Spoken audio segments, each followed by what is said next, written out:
these championship caliber teams, whether you're going to Georgia, Alabama, Ohio State, they have a lot of wants on their team. There aren't a whole lot of needs left on those teams. They got rooms full of wants. So, hey, why not have more playmakers? No joke at all. This is one that we've kept a very close eye on. Coming from Michigan State, playmaker, 8 touchdowns, almost close to 800 yards in receiving.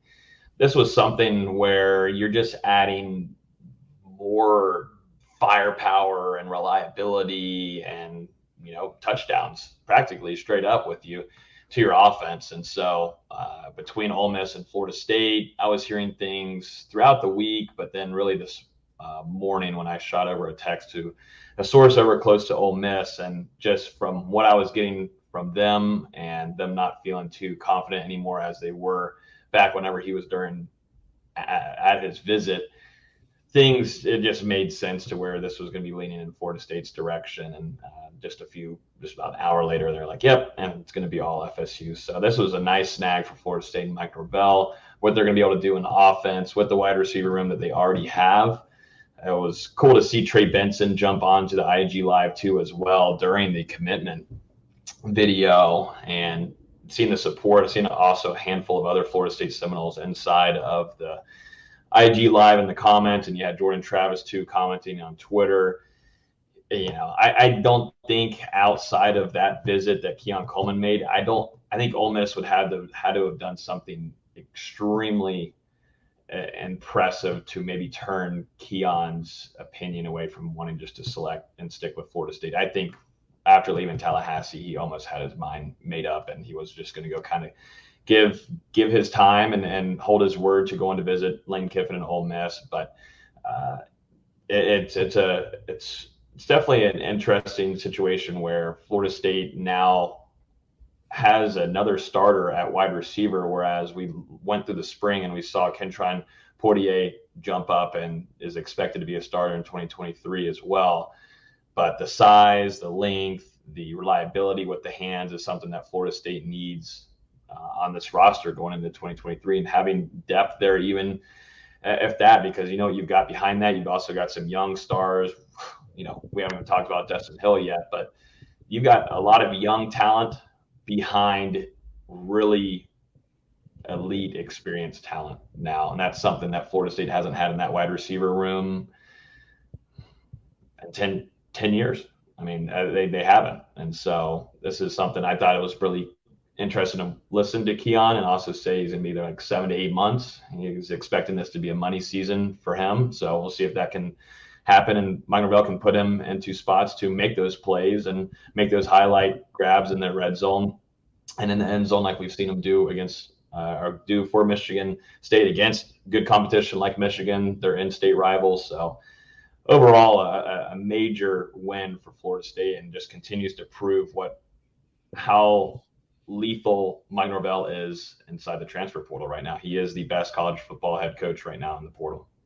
I think it's a good thing to want and a bad thing to need. So I'm excited for Florida State. I'm excited for the recruiting process. I'm excited for what the staff did, and also want to give a shout out to the Battle's End, because I know that was a definite factor in his decision whether he goes to Florida State or Ole Miss. I don't know exactly what these NIL groups can say to these players from the transfer, before they're actually here. I don't know how all of that goes exactly, but whatever was said was obviously enough. I agree with Logan. I think that Ole Miss would have had to done something just spectacular to get Coleman to decide to go somewhere other than Florida State. I thought he had his mind made up when he stayed that extra day and canceled going to Auburn. I was like, okay, if this kid's canceling a visit to somewhere else, then he's probably going to go ahead and commit right now while on campus. But like Logan said, he covered pretty much every bit of it. But, he stayed a man of his word, went and visited Ole Miss and Lane Kiffin out of respect. And I think that Ole Miss did their due diligence, and I don't think that they failed NIL-wise. I think what the ultimate decision came down to is what team's more geared to do what. And right now, I don't think there's a Heisman contender on the Ole Miss team, and I could be wrong, but I haven't heard of one. I don't think Ole Miss is projected to potentially win the SEC this year. Florida State is being projected to win the ACC. But, I think Ole Miss did a good job on trying to recruit him away from Florida State because they can say that they've put in a couple of guys this past season into the NFL draft. I think that's probably what they key focused on, what they could do. But I think we're getting a young man that's not only really athletic, but he's also, his football IQ is really, really high. If you was able to hear him speak at all about what he was looking for in an offense and from an offensive coordinator and the type of system that's ran. And, I think it came down to the easiest answer is Jordan Travis is the better quarterback of the two.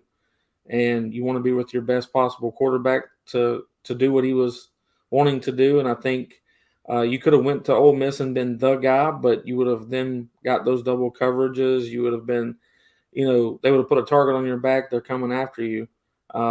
And at Florida State, you have Johnny Wilson. You have a couple of guys that might demand a double coverage, or no one's going to get double covered because no one can afford to let one of these other guys run down the field on you. I think this is huge for Florida State because, Pokey was that guy in the what was it when we were playing Miami? He was that guy that caught that long touchdown pass, and then also another game. But what he pulled up and did at LSU was big. And that was what I was wondering, what type of wide receiver was going to take Pokey's position. Like, what are we going to get that could potentially do that? And then hearing Micah was injured, and we didn't know when he was coming back. And then, that ultimately turned into him transferring to Utah. So for Florida State to land the high-caliber wide receiver in Coleman, regardless of want or need, and I agree, though, it was definitely a want. This is something that Florida State's going to be able to hang their hat on for quite some time because I think it really affects recruiting. I think it affects the gentleman like JoJo Trader. This guy just committed to a team, and he said it in his commitment video, where I'm going to be taking my talents for the next 8 to 9 months is Tallahassee to Florida State University. So he's planning on a one and done going to the NFL. So if a guy can trust this staff with a very short period of time to try to make it into the NFL, that speaks loud volume out to all the recruits that could get 3 to 4 years out of being at Florida State. So I think it's actually a much bigger deal than even just his production on the field. I think what it does for recruiting in every position, but especially wide receiver, is absolutely huge. Yeah, we take a look at Keon Coleman's game log this past season. I saw the game at Washington, lit up the Huskies, a top 10 team with a really good secondary, 9 catches for $116, 2 touchdowns. Not so much at Ohio State, but obviously it's a wide receiver. He can only do so much. They got blown out of that game. Logan mentioned the game against Michigan. Big day, 5 catches for $155 and a touchdown. Penn State, one of the top defenses in the country, had a nice day against them. 8 catches for 91 after a 100-yard game against Indiana. So that's what Keon Coleman delivered last year. I'm looking at an ESPN ranking that came out this week that had Johnny Wilson listed as the 6th best wide receiver in college football. And I'm right on board with you too in regards to, if you look at Ole Miss, actually, they may have the deepest quarterback room in the country. They got 3 of them. Spencer Sanders is a good one out of Oklahoma State. He's kind of erratic. He's not a great quarterback. He's a good one. And Jackson Arnold was their starter last Jackson Dart. Jackson Arnold's at elsewhere, but Jackson Dart, decent player, threw about 20 touchdowns, 3,000 yards last year. And then they got Walker Howard, who's a former 5-star out of LSU. So they got quarterbacks in that room, but nobody's as good as Jordan Travis. So there's only going to be one guy playing, and Jordan Travis is definitely the best quarterback in that mix. And that might have been enough, along with some NIL offerings, to do it for Florida State. And again, Logan made the comment concerning Ole Miss's plight in the SEC. It's a good program. It's a nice program. Lane Kiffin's going to scheme up some things and definitely put up big numbers for anybody with talent there. But they're buried in the SEC. They got a good team, not a great team. They're not going to contend most likely for a championship there, while Florida State looks to be neck and neck with Clemson fighting it out for the ACC. It's you add it to what already Florida State's been able to do in that transfer portal, specifically at the skill player position group with Jaheim Bell. I mean, it's been a long, strong offseason for what Florida State's been able to do in the transfer portal, grabbing him from South Carolina.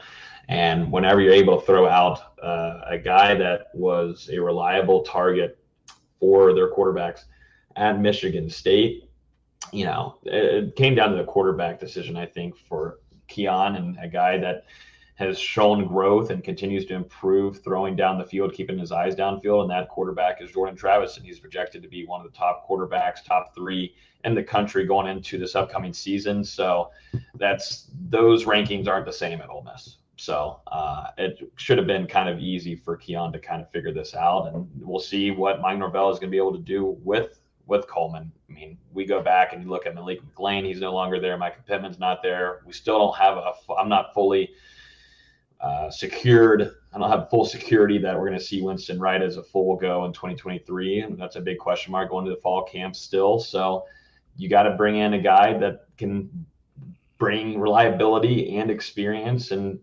can bring some production to a room that is expected to make another jump after last season and go on a run for an ACC championship.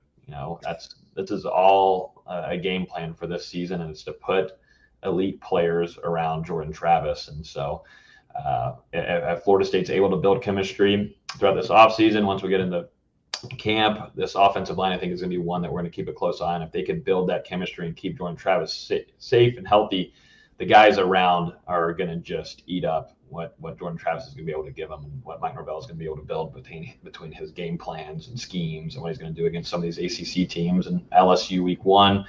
It's just exciting and kind of just fun to sit back and think what he can do with that offense with Coach Atkins.